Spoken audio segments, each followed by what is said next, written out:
తెలంగాణ రాష్ట్రంలో ఎమ్మెల్సీ ఎన్నికలు మరి 3 నియోజకవర్గాల్లో జరగటం జరిగింది. పట్టభద్రుల నియోజకవర్గం, ఉపాధ్యాయుల నియోజకవర్గాల్లో మరి ఎన్నికలు జరగటం జరిగింది.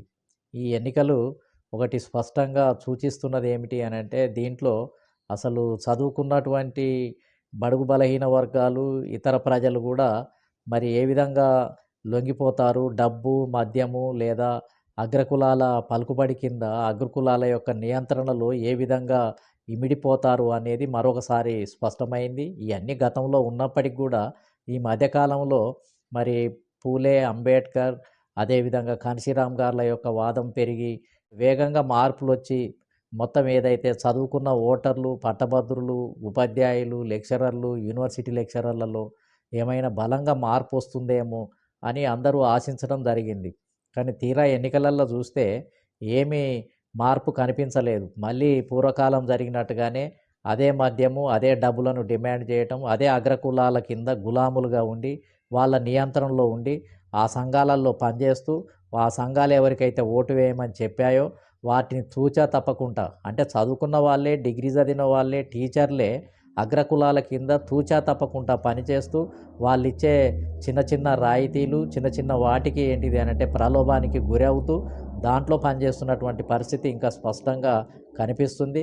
సమాజంలో వేగంగా వస్తున్న మార్పులను కూడా గుర్తించకుండా గుడ్డిగా, అమాయకంగా మొత్తం ఏందనంటే జీవితకాలం అంతా అగ్రకులాలకే ఓటేయటానికి సిద్ధపడ్డటువంటి టీచర్లు, అదేవిధంగా మేధావి వర్గం వీళ్ళంతా కూడా కనిపిస్తూ ఉంది.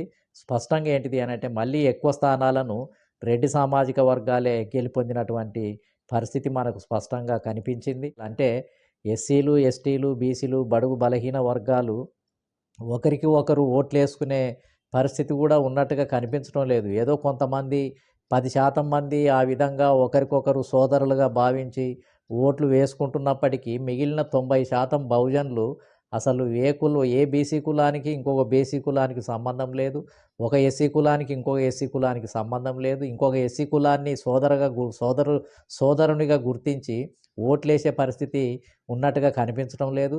బీసీలన్నీ కూడా పేరుకు మాత్రమే అందరూ ఒక దగ్గర కూర్చొని బీసీలకు అన్యాయం జరుగుతుందని మాట్లాడుతున్నారు. కానీ ఒక బీసీకి ఇంకొక బీసీ కులం వాళ్ళు ఓట్లేసి వాళ్ళని గెలిపించే పరిస్థితి, అంత విశాల దృక్పథము, అంత పరిపక్వత, అసలు అగ్రకులాలకు ఓటేయకుండా ఈ మన మిత్రకులమే బీసీ కాబట్టి ఓటేయాలనే దృక్పథం కూడా వాళ్ళలో ఉన్నట్టుగా కనిపించడం లేదు. ఏదో మొక్కుబడిగా మాట్లాడుతూ చివరికి మళ్ళీ బీసీలందరూ, బడుగు బలహీన వర్గాలందరూ ఏంటిది అని అంటే మళ్ళా అగ్రకులాలకే ఓట్లేసే విధంగా, అగ్రకుల పార్టీలకే ఓట్లేసే విధంగా మారిపోతుండ్రు అనేది కూడా స్పష్టంగా అర్థమవుతుంది.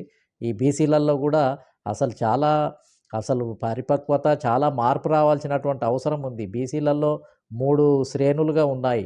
ఒకటి జనాభా ఎక్కువగా ఉన్న యాదవ, గౌడ, పద్మశాలి, ముదిరాజు, మున్నూరు కాపు వంటి కులాలు ఉన్నాయి. అదేవిధంగా ఎంబీసీ కులాలు ఉన్నాయి. నాయ బ్రాహ్మణ, కుమ్మరి, కమ్మరి, వడ్రంగి, అదేవిధంగా రజక ఇలాంటి కులాలు, అదేవిధంగా సంచార బీసీ కులాలు ఉన్నాయి.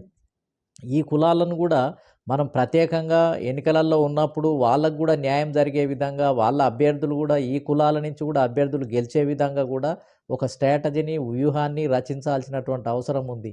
కాబట్టి ఆ విధంగా ప్రత్యేకంగా కనుక మనము ఒక అటెన్షన్ కనుక పెట్టకపోతే మళ్ళీ బీసీలలో కూడా కొంతమంది అన్యాయానికి గురయ్యే అవకాశం ఉంది, అణచివేతకు గురయ్యే అవకాశం ఉంది. కాబట్టి ఈ అన్ని విషయాలను మనం పరిగణలోకి తీసుకోవటం ద్వారానే పరిపుష్టి కలిగినటువంటి ఒక బహుజనవాదాన్ని నిర్మించడానికి అవకాశం ఉంది.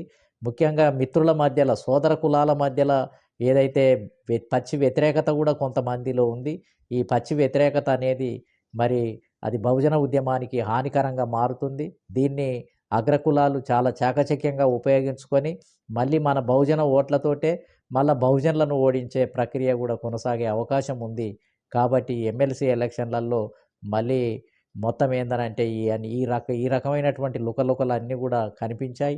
ఈ బీసీ సమాజాన్ని ఇంకా బలంగా, చైతన్యవంతంగా, అదేవిధంగా వారిలో రాజకీయ చైతన్యము, ఐక్యత తీసుకురావాలి. రాజ్యాధికారం కోసం కదిలే విధంగా ఒక బలమైనటువంటి మూమెంట్ను ఇంకా కింది స్థాయి వరకు తీసుకొని వెళ్ళాల్సినటువంటి అవసరం ఉంది అని చెప్పి అభిప్రాయపడుతున్నాం.